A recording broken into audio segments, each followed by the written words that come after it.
Letter from Memphis Motel, aka Trigger Warning, for Amy Biehl High School. Happy birthday, Dr. King. The phrase suicide letter is misleading.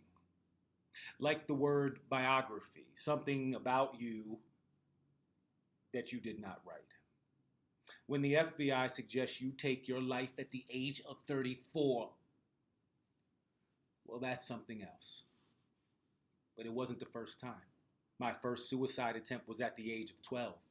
There was a parade in town with a marching band I just had to see, yet unaware that the relationship between music and violence in my life would become a theme. Parents said, "No, you stay here with your grandmother and little brother AD.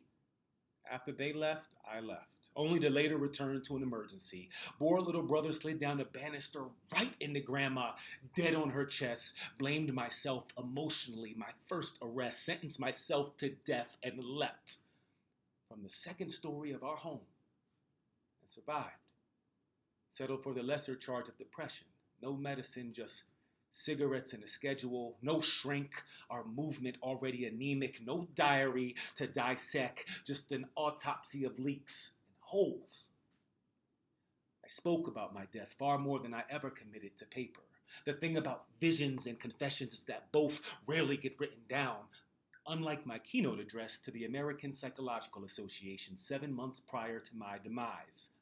Conjured pioneer of black sociology, Kenneth Clark. Negroes are moved by a suicide instinct in riots. Us both experts in human behavior and civil unrest. Suicide, the language of the unheard. Some leave letters instead.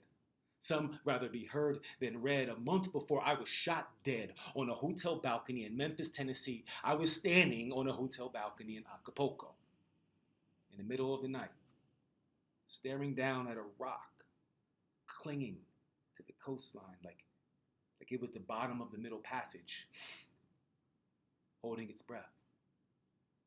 Telling Abernathy I admire how still it is, how it is at peace for the ages. 12 days before I was scheduled to die, I'm poor people campaigning in Alabama with my sons, Marty and Dexter, when a reporter asked me if it is a good idea to be traveling around the rural South without a bodyguard.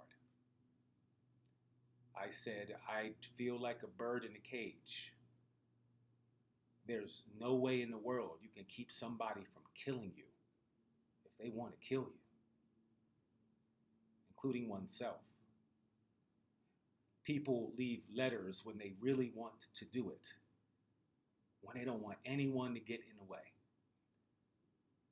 In the last 30 seconds of my life, I leaned over a hotel railing to ask Ben Branch and his saxophone to play one of my favorite songs at the meeting. A meeting I would never make it to. An end to all the music and the violence. No letter, just a bullet with my name on it.